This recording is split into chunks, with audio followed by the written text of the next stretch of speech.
د سند نوی پوځي مشر د نیرون په یو پراخه کوټه کې راجا داهر په یو طلایي کرسۍ ناست و. د سند د پوځونو مشر اودی سنګ او د سند ولیعهد جي سنګ د هغه په مخ کې لاس په نامه ولاړ و. اودی سنګ وویل ټولواکه که اجازه وي بهیم سنګ دننه راوغواړم. راجا په ترخه لهجه ځواب ورکړ زه یې لیدل نه غواړم. که هغه ستا زوی نه وی د مستو پیلانو تر پښو به مې غورځولی وی. اودی سنګ وویل ټولواکه هغه بې ګناه دی. که موږ په 50,000 پوځ د بل ونه شو ساتلی ده به په 100,000 پوځ څه ډول د هغوی مخه نیولې وه. راجا داهر وویل خو هغه په دې لا په وتلی و چې دښمن به له غرنیو سیمو نه مخکې ترې راتېر نه شي. هغه دا ویلي و چې تر څو د دښمن پوځ د دوی د 100,000 پوځ د ډبرو تر بالا لاندې په ځمکه ښخ نه شي دی به دلته نه راځي. اودی سنګ وویل ما کله هم د هغه تایید نه دی کړی. له ما سره د دښمن په زړورتیا کې هېڅ شک نه و. که په دې بل کې هغوی زموږ 50,000 پوځ د غشو په باران کې په کلا کمندونه راوغورځول او په دیوالونو راوختله نو د دوی 100,000 پوځ د ډبرو باران هغوی د غونډیو او لوړو څوکو له نیولو نه نشو ایسارولی. راجا وغورېد او وویل ما ته د دې بل د 50,000 پوځ یادونه مه کوه. په هغوی کې نږدې نیمایي د دې بل ډارن سوداګر و. کاشکې ما ته دا معلومه وی چې پرتابرای د دې بل له خزانې نه د سپاهیانو پر ځای پسونه روزلي دي.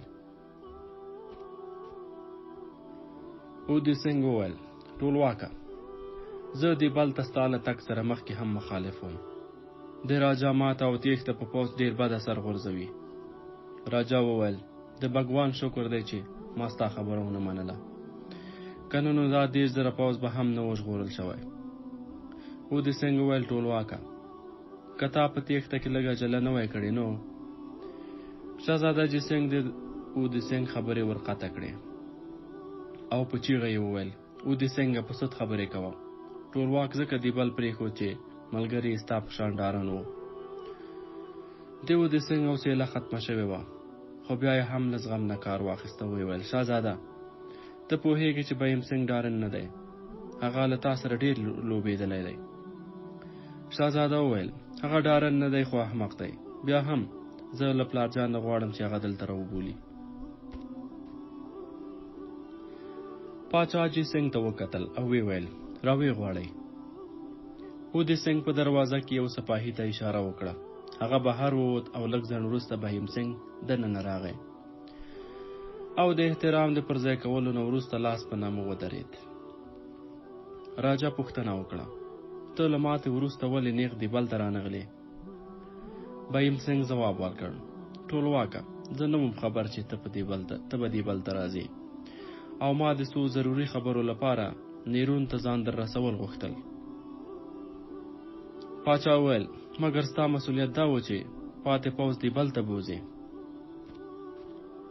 پاچا وویل مګر ستا دا مسؤلیت و چې پاتې پوځ دې باید دیبل ته رسولی و. بهیم سنګ وویل ټولواک ته ښایي دا نه وي څرګنده چې زه څو ورځې د دښمن په لاس کې زخمي پروت وم او کله چې آزاد شوم یوازې څو تنه سپاهیان را سره پاتې وو او زما مسؤلیت و چې هغوی یو امن سیمې ته ورسوم. پاچا وویل بهیم سنګه د دیبل او لسبیلا په جګړو کې زموږ د ماتې پړه ستا په غاړه ده. که تا په غرنیو سیمو کې د دښمن مخه نیولې وای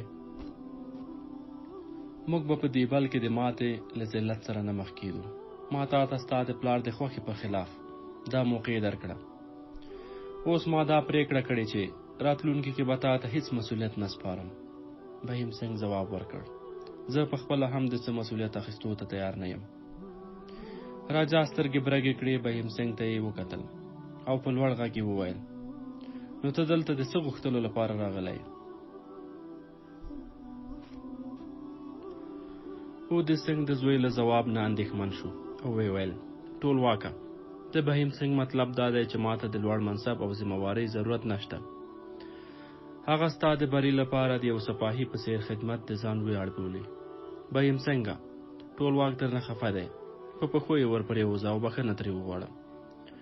بهیم سنګ وویل پلار جانه د پاچا احترام په سترګو خو زه د هغه د وړاندې دروغ نشم ویلی.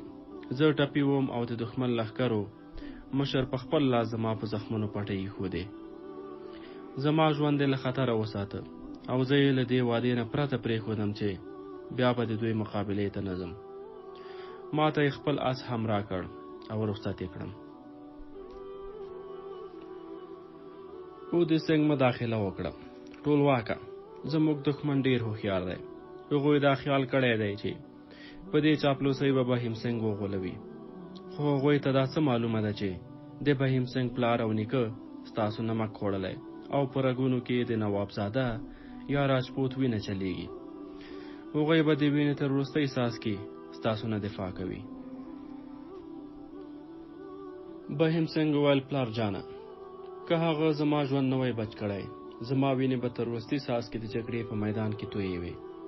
زه نه پوهېږم چې هغه په څه نیت زما ژوند وژغورم او زه د هغه په خلاف توره نشم اوچتولی.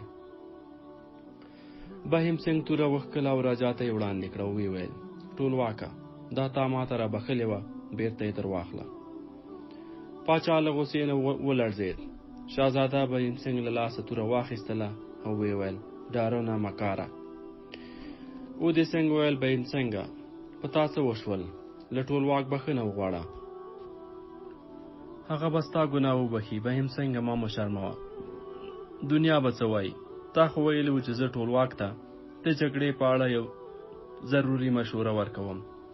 ټولواکه، زما زوی بې ګناه دی. دښمن په هغه کوډې کړي دي. بهیم سنګ وویل ټولواکه، هغوی په ما کوډې کړي دي. که تا د هغوی د پیژندلو هڅه ونه کړه، نو یو ورځ به د هغوی د کوډې د سند په ټولو خلکو اثر وکړي. ټولواکه، زه تا ته د دوی د کوډو له تاثیر نه د ژغورنې لار درښیم. اودیسنګ په زوره چیغه وکړه بهیم سنګه، د خدای په خاطر ولاړ شه بهر. راجا وویل اودیسنګه، ته اوس چوپ شه. ستا زوی زما په اجازه دلته راغلی دی او زما په اجازه به له دې ځایه وځي. هو بهیم سنګه، تا د دښمن له کوډو نه د خلاصون لار راوښودله. کومه لار ده؟ بهیم سنګ وویل ټولواکه، هغه دا ده چې عرب او سرندیب بندیان دوی ته وسپاره. که نه وی له عربو نه چې زموږ خلاف کوم توپان رالوتی، هغه به هېڅکله هم تم نشي. پاچا ناڅاپه له کرسۍ نه اوچت شو او ودرېد. ویې ویل ته د دښمن پلوی شوی او د هغوی له ځواک نه ویرېږې. بهیم سنګ په ډاډ ځواب ورکړ ټولواکه، تا په دیبل کې هغوی لیدلی دي. راجا په چیغو وویل دیبل ما ته مه یادوئ. هلته د درمسال د منار له لوېدو سره ستا په شان ډارن وویرېدل او همت یې وبایل. سیمه یې پرېښوده او وتښتېدل. بهیم سنګ وویل ټولواکه، زه ډارن نه یم. پاچا په قهر سره وویل د دې مطلب خیرداره چې زه ډارن یم. اودیسنګ لاس په نامه ودرېد. په رېږدېدلې غږ یې وویل ټولواکه، د ده ګناه وبخښه. موږ له وپشتو ستاسو د کورنۍ خدمتګاران یو. پاچا په غوسه ځواب ورکړ ما ته ستاسو د کورنۍ د خدمت ضرورت نشته.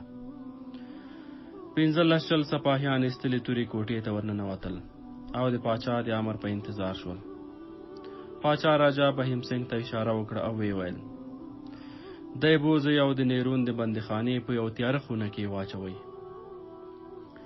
اودیسنګ وویل ټولواکه، د ده ګناه وبخښه، دا زما یوازینی زوی دی.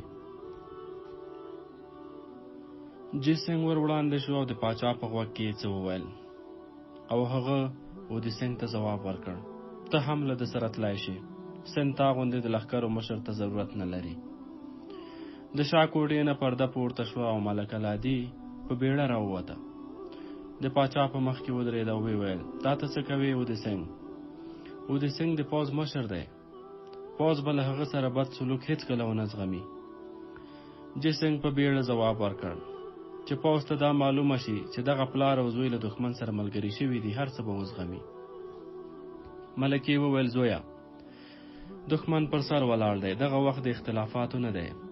جیسنګ ځواب ورکړ د دښمن وروستی مزل دیبل و. هغوی به د سن له دریاب نه هېڅکله هم راپورې نه وځي. پلارجانه غم مه کوه، په څو ورځو کې به له قنوج نه تر ملتان پورې ټول سرداران او راجګان زموږ مرستې ته راورسېږي. او موږ به دښمن ته داسې ماته ورکړو چې په خوب او خیال کې یې نه وي لیدلي. زما نظر دا ده چې دوی دواړه ارور ته واستوه. سپاهیانو څه ته ګورئ؟ تاسو د پاچا امر وانه ورید؟ دوی بوځئ. سپاهیان را وړاندې شول، خو اودیسنګ د لاس په اشاره ودرول. خپله توره یې خلاصه کړه او جیسنګ ته یې وویل دا واخله، دا د پوځ د مشر توره ده. زه پر دښمن د سند د پوځ له بري پرته بل څه نه غواړم. جیسنګ د هغه له لاسه توره د اخیستو پر ځای کش کړه او ویې ویل د بري لپاره موږ ستا دعا ته ضرورت نه لرو. ماښام اودیسنګ او بهیم سنګ د څو پوځیانو په منځ کې ارور ته روان شول او د نیزون په درمسالونو کې د پوځ د قومندان جیسنګ د بري دعاګانې کېدلې. د پاچا د امر سره سمې اودیسنګ او بهیم سنګ د ارور په بندیخانه کې په یوه سمڅه کې بندیان کړل. په دې سمڅه کې یو بندي پخوانی بل هم و. هغه چې 2 نوي بندیان ولیدل په ماته ګوډه سیندي ژبه یې ورته وویل ځای تنګ دی، بیا هم موږ 3 واړه ګزاره پکې کولی شو. تاسو څوک یاست او ولې بندیان شوي یاست؟ اودیسنګ او بهیم سنګ د ځواب پر ځای سترګې یوې او بلې خواته په ځیر ځیر غړولې او د بندي د لیدو هڅه یې کوله. بندي ورته وویل ښایي تاسو مې ونه وینئ، ډېر زر به مو سترګې له تیارو سره عادت شي. کینئ، تاسو ستومانه ښکارئ. که غلط نشم ماته تاسو دواړه زوی او پلار ښکارئ. اودیسنګ او بهیم سنګ لاس وخوځول، ورو ورو یې وړاندې ګامونه واخیستل او د دیوال تر شا کېناستل. بندي بیا وویل معلومیږي چې تاسو هم ما غوندې بې ګناه یاست. وبښئ چې تاسو باندې زما خبرې بدې ونه لګي، خو څو میاشتې مې له کوم انسان سره خبرې نه دي کړي، ځکه خو مې ستاسو په لیدو د خپل سرګذشت اورول او ستاسو د حال اوریدل زړه غواړي. زه لومړی 6 میاشتې د دې سمڅې پر سر یو بله کوټه کې وم. هلته له ما سره ستاسو د هېواد 6 تنه نور بندیان هم وو. ما ستاسو ژبه له هغو نه زده کړه. که څه هم سم پرې نه پوهېږم، خو زما باور دی چې ستاسو زما د خبرو په مطلب پوهېږئ. آیا تاسو زما په خبرو پوهېږئ؟ بهیم سنګ وویل هو، ته په سندي ښه پوهېږې. بندي د بهیم سنګ په لټونکی نظر احساس کړ او ویې ویل ښایي زه مو تر اوسه سم نه یم لیدلی، زه نږدې درځم. بیا هغه له یو ګوټ نه راوچت شو، د بهیم سنګ تر څنګ کېناست او ویې ویل اوس به ما وینئ، زه یو عرب مسلمان یم. تاسو ته نږدې کېناستل خو به بد نه در باندې لګېږي. بهیم سنګ وویل ته عرب یې؟ د عربو بندیان خو په برحمن آباد کې وو. بندي ځواب ورکړ هغه به بل څوک وي، زه له پیله په دې بندیخانه کې یم تر اوسه. اودیسنګ پوښتنه وکړه ته له سرانډیپ نه راغلی وې، ستا کښتۍ په سمندر کې ډوبه شوه او نوم د ابوالحسن دی؟ بندي ورته ویل هوکې، خو کښتۍ مې ډوبه نه شوه، ډوبه کړای شوه. هو، تا په برحمن آباد کې د عربو بندیانو په باب خبره کوله، هغوی دلته ولې راغلي وو؟ زموږ په کښتۍ کې خو 4 تنه پاتې شول، 2 تنه زخمیانو چې له دیبل نه تر ارور پورې په لاره کې مړه شول. یو بل تن چې لږ ټپي و دلته په بندیخانه کې مړ شو. زه یوازې پاتې شوم. بهیم سنګ ځواب ورکړ هغوی له سرانډیپ نه خپل هېواد ته تلل. تا ته د هغوی د کوم یو نوم په یاد نه دی؟ د هغوی د کښتیو کپتان نوم زبیر نومیږي او هغه هم له زندان نه راخلاص شوی دی. ابوالحسن وویل زبیر په سرانډیپ کې په دې نامه خو څوک کوم عرب نه و، دا حتما د بل چا کښتۍ دي. بهیم سنګ وویل زبیر د بصرې حاکم له سرانډیپ نه د لاوارثه ښځو او ماشومانو د راوستلو لپاره استولی و. بندي بېتابه شو او ویې ویل ښځې او ماشومان، په هغو کې د چا نوم پېژنې؟ بهیم سنګ وویل په هغو کې د یو ځوان نوم خالد و، هغه هم بندي نه دی. بندي وویل خالد هغه زما زوی دی، هغه اوس چېرته دی؟ بهیم سنګ وویل هغه به اوس په دیبل کې وي. بندي وویل په دیبل کې هغه هلته څه کوي؟ رښتیا ووایه تا هغه لیدلی؟ بهیم سنگ وویل ما هغه په لسبیلا کې له مسلمانانو سره لیدلی او اوس هغوی د بل فتح کړی دی. په ابوالحسن ته لږ ځنډه سکته راغله. اودي سنګ او بهیم سنګ ته یې وکتل. لږ ځنډ وروسته یې په لړزېدلي اواز وویل رښتیا ووایه ټوکې مه راسره کوه. اودي سنګ وویل له چا سره چې قدرت ټوکې کړې وي هغه له نورو سره د ټوکو جرأت نشي کولی. د مسلمانانو پوځ د بل فتح کړی او دې ځای ته په راتګ کې زیات خنډونه په مخ کې شته. ابوالحسن تر ډېره ځنډه خبره ونه شوه کړی. له سترګو نه یې اوښکې روانې وې، د خوښۍ اوښکې، د شکرانې اوښکې. خو بیا ناڅاپه د بهیم سنګ مټې ونیو او په زوره زوره یې وخوځاوه. ویې ویل په سرانډیب کې زما میرمن او یوه لور هم وه، ته د هغې په باب څه معلومات نه لرې؟ بهیم سنګ ځواب ورکړ ستا د میرمن په باب نه یم خبر، ښایي هغه د برهنم آباد له بندیانو سره وي، خو زه په لسبیلا کې له زخمي کېدو وروسته د مسلمانانو سره بندي وم. همغه وخت د خالد له خور سره د زبیر واده وشو. ابوالحسن وویل سلمې به هم له دوی سره وي، خامخا به له دوی سره وي. اودي سنګ وویل سلمې څوک ده؟ ابوالحسن وویل زما میرمن ده. تاسو راته ووایئ چې مسلمانانو په سند څه وخت او ولې حمله وکړه. اودي سنګ د په جواب کې د محمد بن قاسم د حملې لنډ جریان ورته ووایه. بهیم سنګ لږ تفصیل کیسې ورته وکړې او له دې وروسته ابوالحسن خپل سرګذشت واوروه. تر ماښامه دغه درې واړه بندیان خواږه دوستان شول او د بندیخانې نه د راوتلو په سوچ کې شول. له دې بل نه د نیرون په لور چې محمد بن قاسم پرمختګ پیل کړ، راجا طاهر خپل د پوځ سرداران او مشران راوغوښتل او مشوره یې ترې وغوښته. ټولو د جیسنګ وړاندیز تایید کړ چې له مسلمانانو سره د سلن دریاب نه پورې غاړې ته د برهنم آباد په شاوخوا فیصله کوونکې جګړه کوي. په نیرون کې دی دومره پوځ پرېښودل غوښتل چې څو ورځې د محمد بن قاسم د لښکرو پرمختګ ودروي. په دې فرصت کې به راجا د لښکرو مشر په برهمن آباد کې د یو لوی لښکر د تیارولو موقع پیدا کړي. د تودوخې موسم هم را رسېدلی و او راجا طاهر دا تمه درلوده چې د سند دریاب د مستۍ په وخت کې به محمد بن قاسم د سیند د څپو د لیدو سره دا جرأت ونه کړي چې راوړاندې شي. دی به د سند له سارا او اوږدو پرته له ګاونډیو ریاستونو هم مرسته ترلاسه کړی شي. ځکه خو یې د نیرون ښار د نفوذ خاوند برهمن چې د ښار تر ټولو لوی مذهبي مشر هم و، په پوځي چارو کې هم لاس درلود، د ښار د ساتنې لپاره پرېښود. هغه ته یې 8000 پوځ ورکړ او نور پوځ یې له جیسنګ سره برهمن آباد ته وخوځاوه. محمد بن قاسم د نیرون ښار د نوي حاکم د هیلې په خلاف 15 ورځې وړاندې ښار کلابند کړ. د منځنیق په درنو ډبرو یې د ښار مضبوط دیوالونه ولړزول. او درېیمه ورځ چې د مسلمانانو لښکر د دبابو په واسطه د ښار دیوالونو ته ځانونه ورسول، د ښار د ساتونکو حوصلې ماته شوې وې. د ښار ساتونکو دا احساس کړ چې راجا طاهر د دغه لښکر په سر لښکر غولېدلی دی. په 4مه ورځ مسلمانانو پرېکنده حملې ته ځانونه چمتو کړل چې د ښار دروازه بیرته شوه او څو تنه پنډتان یا مذهبي مشران ترې راووتل او په لاسونو کې د سولې بیرغونه رپول. د ښار له نیولو وروسته محمد بن قاسم د ښاریانو سره همغه چلند وکړ چې د دې بل له ښاریانو سره یې کړی و او د هغوی زړونه یې تسخیر کړي و. د نیرون له نیولو وروسته محمد بن قاسم د سیون په لور مخه کړه. د سیون والی د راجا طاهر وراره باجرای و. د ښار زیاتره اوسیدونکي هندو ملایان او سوداګر وو. له یوې هفتې مقاومت نه وروسته د شپې مهال وتښتېد او ښاریانو وسلې کېښودې او تسلیم شول.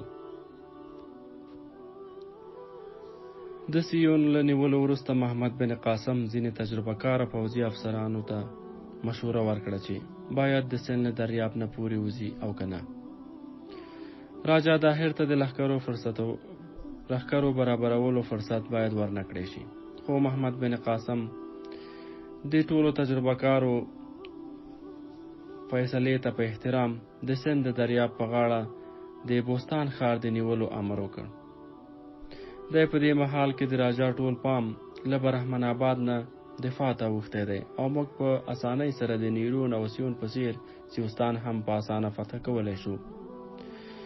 که موږ له دې بل نه نیغ په نیغه برحمن آباد په لورې پر مخ ځو، نو د نیرون او د سیون پوځ ته به د راجا تر بیرغ لاندې د ټولېدو موقع په لاس ورشي. زموږ فتحې زموږ ځواک زیاتوي او د راجا ځواک کموي. د فتح شوي ښار یوه برخه پوځیان تیت او پرک کېږي، یوه برخه یې له موږ سره یوځای کېږي او پاتې لږ ډېر چې په ماته وتښتي او له راجا سره یوځای کېږي، هغه له ځانه سره یو ماته خوړلی ذهنیت وړي. او هغه پوځ چې په سلو کې یو سپاهي پکې د ماته خوړلی ذهنیت مالک وي، که په لکونو تنوي هم زموږ مقابله نشي کولی. کله چې موږ د سند خاورې ته ننوتلو، د لښکرو شمېر مو 12,000 تنه و. د دې بل ولس له زیانوزو سره له موږ سره یو ځای شو او دا دی اوس زموږ د لښکر شمېر خواوشا 20,000 تنو ته رسېږي. زموږ سندي ملګرو دا ثابته کړې چې د دوی تورې چې د حق په وړاندې پڅې وي، د باطل په وړاندې پوره تیزې دي. د محمد بن قاسم له خبرو اورېدو وروسته د پوځ ټول مشران ورسره هم نظره شول. باجرای له سیون نه وتښتېد او وروسته سوستان ته ولاړ. د جټانو راجا کاکا ته یې پناه وروړه. راجا کاکا د راجا داهر سخت ملګری و او د هغه د زړورتیا داستانونه د سند په اوږده او ساره کې مشهور و. خو بیا هم په دیبل، نیرون او سیون کې د محمد بن قاسم فتح هغه تر یو حده ویرولی و. د سوستان برجونه ډېر مضبوط و. هغه د کلابند شوي پوځ په مقابل کې د منجنیق او د بابا خطرناکه وسله ګڼله او بهر یې په اوار میدان جګړه تر هغې غوره ګڼله. محمد بن قاسم چې سوستان ته ورسېد، د راجا کاکا پوځ یې له کلا بهر صف تړلی جګړې ته تیار ولید. کاکا تر زړورتیا زیات له جوش او احساساتو نه کار واخیست. محمد بن قاسم ته یې د جګړې د تیاري موقع لازمه ونه بلله او ناڅاپي یې حمله وکړه. محمد بن قاسم چې د حملې توندوالی ولید، د لښکر د تل ځواک ته یې د شاته تګ امر وکړ. کاکا پوځ د جګړې په دغه حال ونه پوهېد چې د فتح په امیدونو وړاندې ولاړ. کاکا په خپله غلطي هغه وخت پوه شو چې د حریف شاته راتلونکی پوځ ډلګۍ ناڅاپه ودرېده او اوسپنیز دیوال یې جوړ کړ.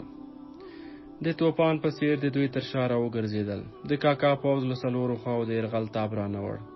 د باجرای مرګ د کاکا پوځ مورال نور هم خراب کړ. کاکا د خپل پوځ د ماتې روحیې د راوچتولو زیات زیار وویست، خو چې په ماته یې باور شو، له یو ګروپ سره یې په یوه خوا تونده حمله وکړه او وتښتېد. خو د محمد بن قاسم پوځونو هغوی یو ځل بیا راګیر کړل چې له خپلو پاتې پوځیانو سره یې وسله کېښوده او چې کله هغه د محمد بن قاسم په مخ کې حاضر کړل شو، په حیرانۍ یې ترې وپوښتل، د دې پوځ مشر ته یې؟ محمد بن قاسم په مسکا ځواب ورکړ، هو زه یم. کاکا نور هم حیران شو. هغه ته یې سر تر پایه په ځیر ځیر وکتل او ویل، ما ته دې څه سزا ټاکلې ده؟ محمد بن قاسم ځواب ورکړ، پر سند له حملې وروسته ته دوهم سړی یې چې د یو زړور سپاهي په څېر مې په جګړه کې او مقابله کې لیدلی یې. زه له تا سره همغه سلوک کوم چې له بهیم سنګ سره مې وکړی دی. ته آزاد یې. کاکا په ځواب کې وویل، د دې ازادۍ قیمت به زه څه شی درکوم؟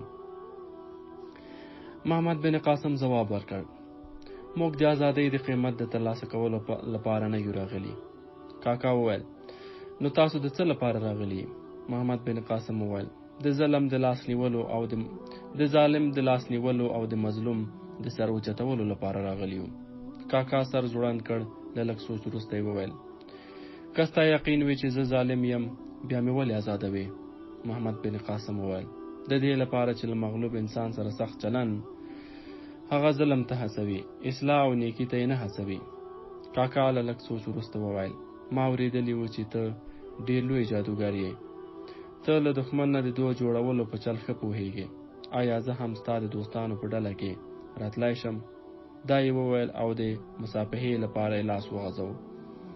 محمد بن قاسم په خوښۍ لاس ورکړ او ورته یې وویل زه پخوا هم ستا دښمن نه وم او اوس هم نه یم.